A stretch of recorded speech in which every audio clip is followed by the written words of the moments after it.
My twin sister, Audrey Goodwin, was obsessed with romance novels about rich heirs. All she wanted was to marry into money and live like some perfect socialite. She set her sights on the silver spoon scion in Jeselton, Michael Strickland, who'd been blind after a car accident. Audrey got close by becoming his private nurse, but she got tired of the work really quickly, so she asked me to cover for her. When Michael finally got his eyesight back and held a huge celebration, Audrey decided to drug him so she could slide right into the role of Mrs. Strickland. I didn't stop her this time. I even went as far as booking her a luxury suite so she could carry out her plan. In my last life, I had begged Audrey not to go through with it. I told her romance novels weren't real life, and guys like Michael were way too powerful to mess with. She had actually listened and cancelled the plan. But a little while later, the news broke. Michael secretly got married. It turned out that he'd been YTH someone else that very night. Just like that, Audrey's big fantasy was gone. She blamed me for ruining her dream. My parents blamed me as well. They beat me and yelled at me, saying Audrey couldn't marry Michael now because of me. One night, Audrey snapped. She came into my room with a hammer and beat me to death. Now, I had been given another chance. I woke up right on the night of Michael's recovery party. Since he's better now, you don't have to pretend to be me anymore. My twin sister, Audrey Goodwin, stood in front of me, her lips curled into a smug smile as she held a tiny pink pill bottle,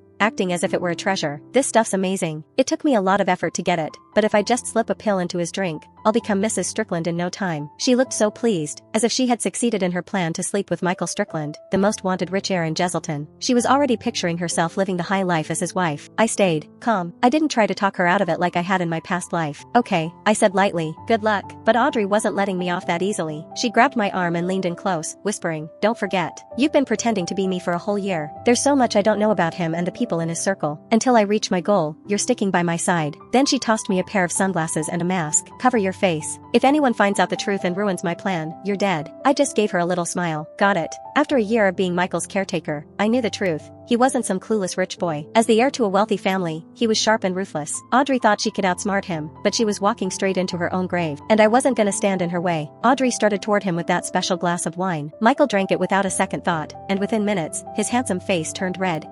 His body unsteady. Audrey, now back as his nurse, rushed to help him upstairs. I slipped her a hotel keycard on the way. I got you room 800. Her eyes lit up. Guess you're not totally useless. Once I'm Mrs. Strickland, I'll hook you up with a driver or a bodyguard. That should keep you comfortable for life. Help me stand guard outside. Don't let anyone ruin this. If I fail, I'll make sure mom and dad tear you apart. I didn't argue. I just followed upstairs, then quietly stood across the hall instead of by her door. Minutes later, there was a loud thud from inside. Then the door swung open, and Michael stumbled out. Michael's breathing was rough, his whole face tight with anger. He looked as if he was about to explode. Meanwhile, Audrey was sprawled on the floor, knocked out cold with a bleeding cut on her head. I knew it. I knew there was no way she'd ever be able to pull this off. She only got a beating now, but when Michael sobered up, who knew if she'd even live to see another day? I let out a slow breath and turned to leave quietly when suddenly, someone grabbed my wrist. The next second, Michael yanked me into the room next door. I still had on a mask. My eyes, wide with fear, met his. The hotel lights were dim, stretching shadows across the walls. He pinned me against one, his voice low and hoarse. Your scent, your figure, they feel so familiar. Do I know you? I froze. No way could I answer him. We'd spent a whole year together. If I spoke, he'd know it was me. I couldn't let anything happen between us. If I did, I'd end up just like Audrey. I fought to break free, but even when Michael was drugged, he was still way stronger than I was. I didn't stand a chance. I opened my mouth, ready to scream for help, when he leaned down suddenly, whispering, your eyes. They're beautiful. I went stiff. For a second, I thought he'd recognized me. Then, he ripped off my mask and kissed me. Panic shot through me. I quickly switched off the lights, but after that, there was no chance to escape. Hours blurred together. 5, maybe 6. By the time it was deep into the night, Michael finally let go, his strength fading. Every part of my body hurt, but I forced myself up and put my clothes back on. I wasn't like Audrey, living in some fairy tale, believing a rich man would fall for a nobody like her. I wasn't about to get myself caught in a mess I couldn't climb out of. So while he slept, I slipped out. I didn't hesitate or look back. I would just pretend that nothing had happened. But the second I stepped out, I saw a heavy-set, greasy-looking man stumbling out of the next room. When he spotted me, he let out a low whistle. I looked past him into the room. Clothes were scattered everywhere, and Audrey was on the bed, her dress torn, completely out cold. As I recalled how she had murdered me in my past life, I just shut the door quietly and walked away. When I got home, my parents rushed to greet me, both carrying plates piled with food, their faces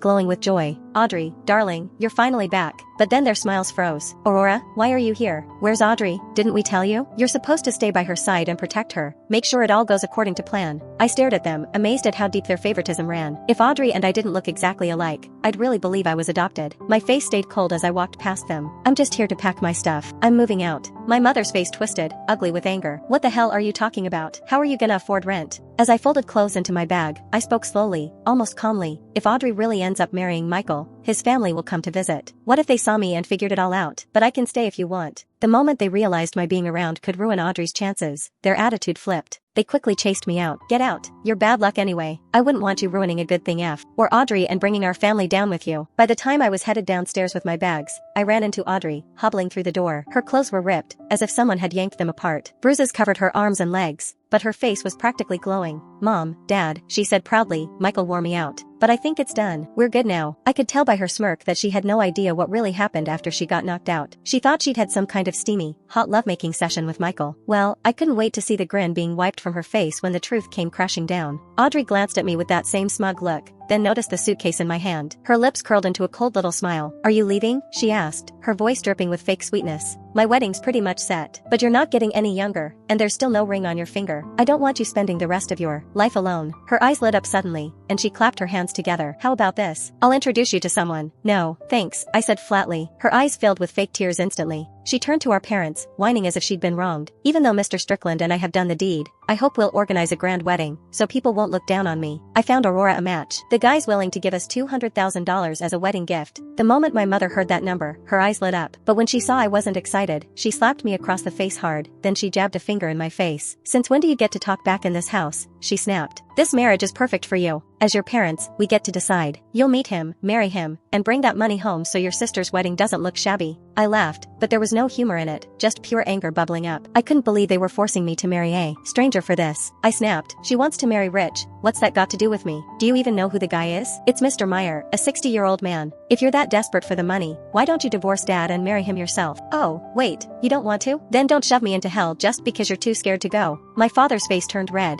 and before I knew it, he slapped me twice. My cheek burned like fire. Aurora, how dare you talk to us like that? He roared. What's so bad about Mr. Meyer? He's a small business owner. You'd be living in comfort. Do you actually think we'd hurt you? You're the one who couldn't catch a rich man. And now you've got the nerve to argue with your mother? Look at yourself. You're worthless. You don't bring a damn thing to this family. This house isn't a charity. If you don't want Mr. Meyer, fine. Go find some other man willing to give away 200 grand for you. Otherwise, shut up and do as you're told. My cheek was swollen, stinging with every breath. I stared at my parents, baffled by how shamelessly biased and selfish they were. Even though I'd already lost hope in this family long ago, I still wanted an explanation. Why? My voice cracked, heavy with pain. Why is Audrey the chosen one, and I'm just the one you want to sell off? We're identical twins. I'm your daughter, too. Why do you hate me so much that you'd marry me off to a 60-year-old man just so you could organize a grand wedding for her? My voice shook, but I forced the words out. If you only wanted one child, if you only ever wanted her, then why keep me at all? Why didn't you get rid of me back then? They didn't even flinch. They showed no regret or shame. They just looked at me with cold eyes and said,